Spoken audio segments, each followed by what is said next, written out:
Hello dear students, welcome back to our channel. तो शुरू करते हैं आज की वीडियो, जिसमें आज हम जो पेरोक्लिनियर इक्वेशन चैप्टर है हमारे पास, उसमें हम आगे बढ़ते हैं और जहां से हमने छोड़ा था पिछली वीडियो में वहीं से शुरू करते हैं।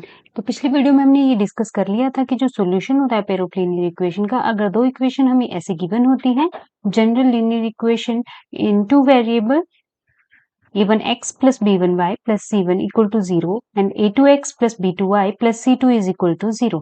तो अगर इनके कोफिशिएंट को हम कंपेयर करते हैं तो हमें क्या पता लगता है, अगर a1 upon a2 is not equals to b1 upon b2 आता है तो वो कौन सा केस होता है, उसमें जो दोनों लाइनें होती हैं ये आपस में इंटरसेक्ट करती हैं और जहां पे इंटरसेक्ट करती हैं वो एक एग्जैक्टली वन सोल्यूशन इसका होता है हमारे पास। और अगर सारे कोफिशिएंट आपस में इक्वल आते हैं तो मतलब वो लाइंस आपस में कोइंसिडेंट करती हैं और उसके इनफाइनाइटली मेनी सोल्यूशंस हमें मिलते हैं। और अगर ये दोनों कोफिशिएंट आपस में इक्वल आते हैं और ये C1 अपॉन C2 के इक्वल नहीं आते हैं तो वो लाइंस पैरेलल होती हैं और उसका कोई भी सॉल्यूशन हमें नहीं मिलता है। ये हम पिछली वीडियो में डिस्कस कर चुके थे, ठीक है। अब इसी के ऊपर बेस्ड कुछ क्वेश्चन सोल्व करने की कोशिश करते हैं। Form the pair of linear equation and find their solution graphically. क्या करना है, हमें ये जो स्टेटमेंट गिवन है इनके लिए लीनियर इक्वेशन को बनाना है और फिर उसका सॉल्यूशन फाइंड आउट करना है ग्राफिकली। तो सबसे पहला है हमारे पास 10 students of A class 10th took parts in a mathematics quiz. If a number of girls is 4 more than the number of boys, find the number of boys and girls who took part in the quiz.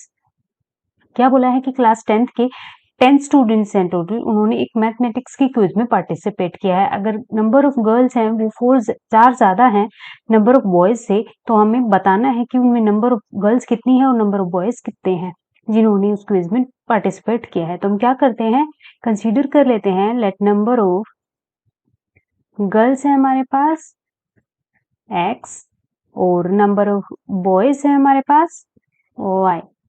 तो पहली condition हमारे पास क्या आती है कि 10 student है total, मतलब number of girls plus number of boys हमारे पास कितने हैं टोटल, ये हमारे पास पहली कंडीशन आती है। और जो दूसरी कंडीशन है वो क्या गिवन है कि जो नंबर ऑफ गर्ल्स है वो 4 ज्यादा है, ये नंबर ऑफ गर्ल्स है नंबर ऑफ बॉयज है, तो ये 4 ज्यादा है। तो अगर इनमें भी हम 4 ऐड कर देंगे तो ये आपस में इक्वल हो जाएंगे। अब y को इस तरफ ले जाते हैं, x minus y equals to 4। तो ये दोनों हमारे पास क्या आ गई है, ये फर्स्ट के लिए आ गई है, ये सेकंड के लिए इक्वेशन हमारे पास आ गई है। क्या था, 10 स्टूडेंट्स टोटल थे, तो हमने क्या किया है, गर्ल्स को x मान लिया है और बॉयज को y मान लिया है, नंबर ऑफ गर्ल्स और नंबर ऑफ बॉय को। तो जो टोटल 10 स्टूडेंट्स हैं वो कैसे हो जाएंगे हमारे पास, x प्लस वाई, मतलब number of girls plus number of boys हमारे पास टोटल कितने हो जाते हैं, 10 हो जाते हैं। और दूसरा है कि नंबर ऑफ गर्ल्स है वो 4 more than the number of boys है, नंबर ऑफ बॉयज में भी अगर हम 4 ऐड कर देंगे तो हमारे पास क्या हो जाएगा, ये नंबर ऑफ गर्ल्स के इक्वल हो जाएंगे, क्योंकि ये ज्यादा है ना 4, तो इसमें अगर 4 और जोड़ देंगे हम तो ये दोनों आपस में इक्वल हो जाएंगे। तो ये दूसरी कंडीशन हमारे लिए आ गई, हमारे पास आ गई है। अब क्या करते हैं, इसको ग्राफिकली रिप्रेजेंट हमें करना है, तो इसके लिए हमें सबसे पहले क्या करना पड़ेगा, टेबल बनानी पड़ेगी एक्स वाई। इस पे अगर x की वैल्यू 5 पुट करेंगे तो y भी हमें 5 मिल जाएगा, इसके लिए बना रहे हैं हम सबसे पहले टेबल। दूसरा, अगर x की जगह 4 पुट करेंगे तो y हमें 6 मिल जाएगा, y की जगह अगर 6 पुट कर देंगे तो x हमें 4 मिल जाएगा। ये हमारे पास 3 वैल्यूज आ गई हैं x और y के लिए। अब इसके लिए टेबल बनाते हैं, तो क्या करते हैं, देखो अगर y की जगह 0 पुट कर देंगे तो x हमें 4 मिल जाएगा, अगर 2 पुट कर देंगे तो x हमें क्या मिल जाएगा, 6 मिल जाएगा। अगर y की जगह 4 पुट कर देंगे तो x की जगह हमें क्या मिल जाएगा, 8 मिल जाएगा। ये वैल्यूज हमारे पास आ गई हैं, ठीक है। अब क्या करते हैं, इनको ग्राफ पे रिप्रेजेंट करने की कोशिश करते हैं।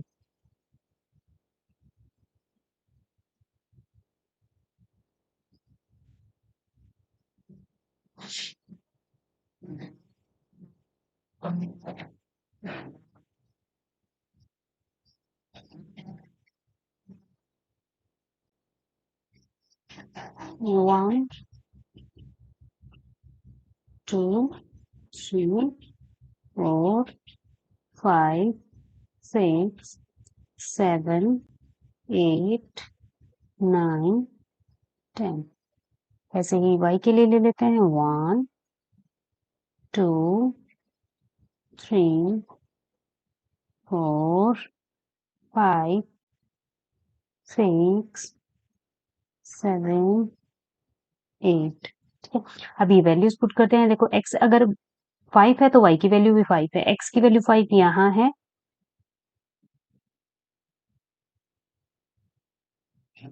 और y की वैल्यू 5 यहाँ है। ये पॉइंट होगा हमारे पास, ठीक है। अगर x की वैल्यू 4 है तो x की वैल्यू 6 है, y की वैल्यू 4 है। x की वैल्यू 6 है और y की वैल्यू 4 है ये।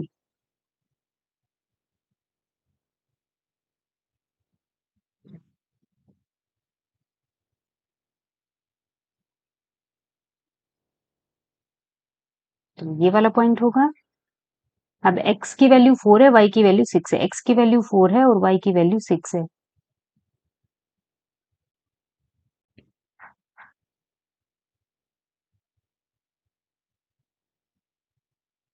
यहाँ पे होगा, ठीक है। अब इनको क्या करते हैं, मिला देते हैं आपस में।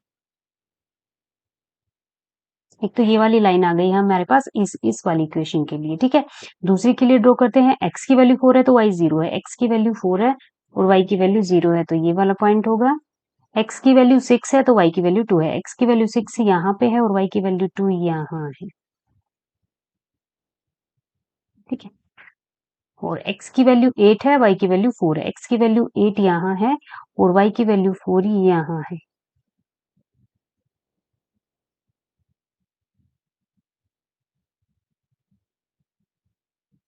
अभी इनको आपस में मिला देते हैं,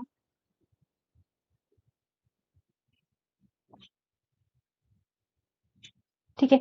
अब ये देखो एक पॉइंट के ऊपर कट करिए यहाँ पे, तो यही क्या होगा, इन दोनों इक्वेशंस के लिए सॉल्यूशन होगा हमारे पास। अब ये देखते हैं कहाँ पे है, देखो ये ऐसे, मतलब 7 और ये 3, मतलब x की वैल्यू 7 है और y की वैल्यू 3 है। जहां पे ये दोनों लाइन आपस में कट कर रही हैं वो कौन सा पॉइंट है, जहां पे x की वैल्यू तो है 7 और y की वैल्यू है 3, मतलब ये इसका क्या होगा, सॉल्यूशन होगा। x की वैल्यू यहाँ पे 7 है, मतलब नंबर ऑफ गर्ल्स जो आई है हमारे पास वो कितनी आई है, 7 आई है।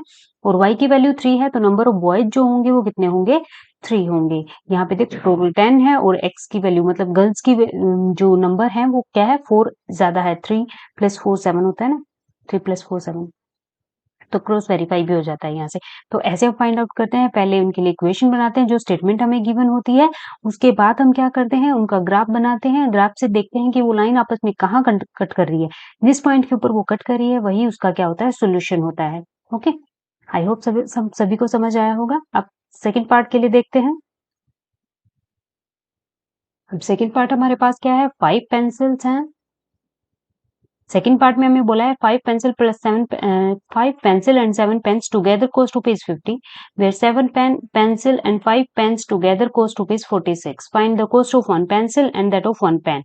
क्या करना है, हमें गिवन है कि 5 पेंसिल और 7 पेन की कीमत टोटल हमारे पास है 50 रुपीज, वहीं पे 7 पेंसिल और 5 पेन्स की कीमत कितना है 46। तो क्या करना है, हमें बताना है कि एक पेंसिल की कॉस्ट क्या होगी और एक पेन की कॉस्ट क्या होगी। तो हम क्या करते हैं, मान लेते हैं let cost of one pencil, ये हमारे पास है x रुपीज, और cost of one pen is y rupees, ठीक है। तो पहली कंडीशन के अनुसार हमारे पास क्या हो जाएगा, ये 5x plus 7y equals to हमारे पास 50 हो जाएगा। क्योंकि क्या है, एक पेंसिल की कीमत x रुपीज है तो 5 पेंसिल की कीमत 5x होगी। ऐसे ही एक पेन की कीमत हमारे पास y रुपीज है तो 7 पेन्स की कीमत 7y होगी, और टोटल कॉस्ट कितनी है दोनों की, 50 है। तो 5x प्लस 7y 50 हो जाता है। और सेकंड कंडीशन क्या है, 7 पेंसिल है, मतलब 7x प्लस 5 पेन 5y, ये कितना है 46। ऐसे बोला है, देखो एक पेंसिल की कीमत x रुपीज है तो 7 पेंसिल की 7x हो जाएगी। ऐसे एक पेन की कीमत y है और तो 7 पेन्स की कॉस्ट कितनी हो जाएगी, 5 की 5y हो जाएगी, और टोटल दोनों की कितनी है 46। तो ये आ जाता है। अब क्या करते हैं, इनको ग्राफिकली रिप्रेजेंट करने के लिए हमें इनकी टेबल की जरूरत पड़ेगी। तो क्या करते हैं, इसकी टेबल बना लेते हैं। यहाँ पे x होगा, यहाँ पे y होगा। x की जगह मैं 3 पुट कर दूंगी तो y क्या हो जाएगा मेरे पास, 46 21 5 2, ये 5 आ जाएगा। दूसरा, अगर मैं y की जगह 0 पुट कर दूंगी तो x मेरे पास क्या आ जाएगा, अप्रोक्सीमेट 6.5 आएगा।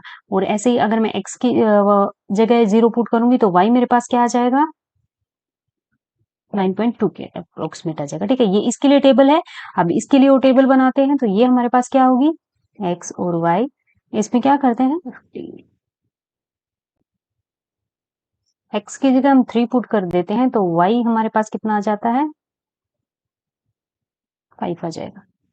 ठीक है, x की जगह यहाँ पे क्या करेंगे, 3 पुट करेंगे, तो 3 5 जा 15 और इस तरफ आएगा तो ये 35 हो जाएगा, और यहाँ से y की वैल्यू हमारे पास 5 आ जाएगी।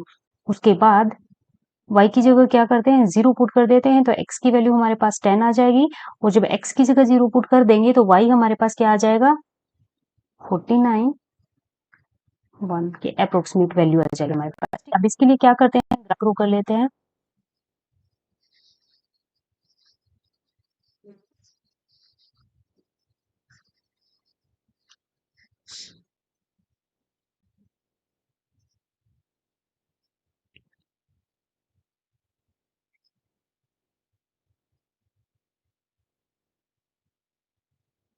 Two, three, 4 5 6 7 8 9 10 1 2 3 4 5 6 7 8 9 और ये 10। अब ये पॉइंट देखते हैं, x की वैल्यू 3 है, y 5 है, x की वैल्यू 3 यहाँ होगी और y की वैल्यू 5 यहाँ होगी। ठीक है, तो ये यहाँ कहीं पॉइंट होगा। अब दूसरा, x की वैल्यू 6.5 है, y की 0, x की वैल्यू 6.5 मतलब यहाँ होगा और y की वैल्यू 0 है, x की वैल्यू 0 है और y की वैल्यू 9.2 है, मतलब 9.2 यहाँ कहीं होगा। ठीक है, इनको आपस में क्या करते हैं, मिला देते हैं, समझ जाता है। ठीक है, अब दूसरा क्या है, x की वैल्यू 3 है, y 5 है, x की वैल्यू 3 है और y की वैल्यू 5 है, ये वाला पॉइंट है। और x की वैल्यू 10 है, y 0 है, x की वैल्यू 10 है, y 0 है, और x की वैल्यू 0 और y की वैल्यू 7.1, ये पॉइंट। इनको आपस में मिला देते हैं यहाँ से, ये बिल्कुल इसके ऊपर से आएगा ऐसे। तो ये जो पॉइंट होगा ये होगा इंटरसेक्शन पॉइंट, जो कौन सा है, यहाँ पे x की वैल्यू तो 3 है और y की वैल्यू 5 है। ठीक है, ये इसका सोल्यूशन होगा इस इक्वेशन, इन दोनों इक्वेशन के लिए दो, ये वाला जो इंटरसेक्शन पॉइंट है ये इसका क्या होगा, सोल्यूशन होगा, जहाँ पे x की वैल्यू 3 आ रही है और y की वैल्यू 5 आ रही है। x की वैल्यू 3 मतलब जो कॉस्ट है 1 पेंसिल की वो है हमारे पास 3 रुपीज, और जो y है वो है कॉस्ट ऑफ 1 पेन, ये हमारे पास है 5 रुपीज। ठीक है, तो ये हमारे पास इसका क्या है, सोल्यूशन है। आई होप सभी को समझ आया होगा। नेक्स्ट पे चलते हैं, ये हमारे पास है, on comparison the ratio find out whether the lines representing the following pair of line equations intersecting at a point are parallel और कोइंसिडेंट। क्या है, कंपेयर करना है हमें रेशियोज को, find out whether the lines representing the following pairs of linear equation intersect at a point are parallel और coincident. हमें ये बताना है जो रेशियोज हैं उनको कंपेयर करने करके कोफिशिएंट को, कि लाइन आपस में क्या कर रही है, इंटरसेक्ट कर रही है कहीं, या पैरेलल है या कोइंसिडेंट है। तो यहाँ पे देखो जो A1 है वो क्या है, इसके लिए इस फर्स्ट पार्ट के लिए A1 क्या है हमारे पास 5 है, A2 क्या है हमारे पास 7 है, वहीं B1 क्या है 4 है माइनस, और B2 हमारे पास क्या है 6 है, C1 क्या है 8 है, और C2 क्या है -9 है। तो कंपेयर करते हैं, यहाँ पे देखो A1 अपॉन A2 होगा वो होगा 5/7, B1 अपॉन B2 होगा वो क्या होगा -4/6, C1 अपॉन C2 होगा वो होगा 8/9 माइनस। तो कोई भी आपस में इक्वल नहीं है, अगर इक्वल नहीं आता है मतलब A1 upon A2 not equals to B1 upon B2 है, तो ये हमारे पास कौन सा होता है, इंटरसेक्टिंग वाला होता है। ठीक है, ओके, यहाँ पे देखो जब ये आपस में इक्वल नहीं आते हैं तो कौन सा केस होता है, ये इंटरसेक्टिंग वाला होता है। यहाँ पे एग्जैक्टली वन सॉल्यूशन होता है, तो यही हमारे पास आया है। यहाँ पे ये दोनों आपस में इक्वल नहीं है, तो ये कौन सा केस है, ये दोनों लाइन आपस में क्या करेंगी, इंटरसेक्ट करेंगी। ऐसे ही इसमें आते हैं, यहाँ पे हमारे पास A1 है 9, A2 है 18, B1 है 3, B2 है 6 और C1 है 12 और C2 है हमारे पास 24। यहाँ पे A1 तो x का कोफिशिएंट होता है पहली वाली में, ठीक है। A2 दूसरी वाली में x का कोफिशिएंट होता है। B1 पहली वाली इक्वेशन में y का कोफिशिएंट होता है और B2 दूसरी वाली में y का कोफिशिएंट होता है और जो C1 है वो फर्स्ट में कांस्टेंट टर्म होती है और C2 है वो सेकंड में कांस्टेंट टर्म होती है। तो ये सब वैल्यूज ही हमने लिखी है। तो देखो A1/A2 हमारे पास क्या आता है 9/18। ऐसे ही B1/B2 हमारे पास क्या आ गया 3/6 और C1/C2 क्या आ गया है 12/14। तो ये देखो ये 9/18 है मतलब 1/2 है और ये 3/6 है ये भी 1/2 है और ये 12/14 है ये भी 1/2 है। इसमें क्या है हमारे पास ये वाला केस है A1/A2 equals to B1/B2 equals to C1/C2। इसमें क्या है इसमें ये वाला केस हमारे पास आ गया सेकंड वाला। इसमें क्या है लाइन आपस में कोइंसिडेंट करती है और इनफाइनाइटली मेनी सॉल्यूशंस यहाँ पे हमारे पास लाइंस के होते हैं। जब तीनों कोफिशिएंट आपस में इक्वल आ जाते हैं तो वो कोइंसिडेंट वाला केस होता है। इनफाइनाइटली मेनी सॉल्यूशन वहां पे एग्जिस्ट करते हैं। ये नेक्स्ट क्वेश्चन है हमारे पास। इसमें भी क्या करना है हमें बताना है कोफिशिएंट को देखकर कि ये लाइन आपस में इंटरसेक्ट कर रही है या कोइंसिडेंट है या पैरेलल है। तो ये जो पहली है ये पहले वाला क्वेश्चन, इसमें देखो क्या है हमारे पास। पहले वाले में हमारे पास जो A1 है वो 3 है, A2 है वो 2 है, B1 है वो 2 है और जो B2 है वो -3 है, C1 है वो 5 है और जो C2 है वो 7 है। तो यहाँ पे A1/A2 हमारे पास क्या हो जाता है 3/2, B1/B2 हमारे पास क्या हो जाता है -2/3। तो ये आपस में इक्वल नहीं आते हैं तो ये कौन सा केस हो जाता है हमारे पास इंटरसेक्टिंग वाला। इंटरसेक्टिंग में क्या होता है इंटरसेक्टिंग में हमारे पास एग्जैक्टली वन सोल्यूशन होता है, ठीक है। ये केस होता है। सेकंड वाले में आते हैं जो A1 है वो हमारे पास 4/3 है, A2 है वो हमारे पास 2 है, B1 है वो 2 है और जो B2 है वो हमारे पास 3 है, C1 है वो 8 है और C2 है वो 12 है, ठीक है।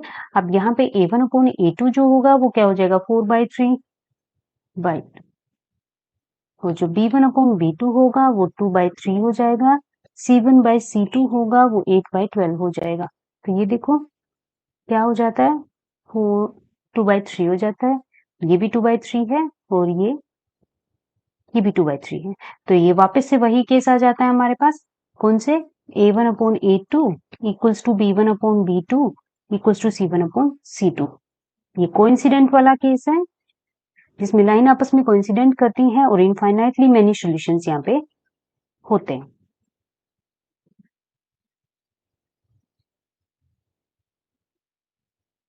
ओके, तो आज के लिए इतना ही। मिलता है नेक्स्ट वीडियो में बाकी क्वेश्चन के साथ। तब तक के लिए take care and thanks for watching.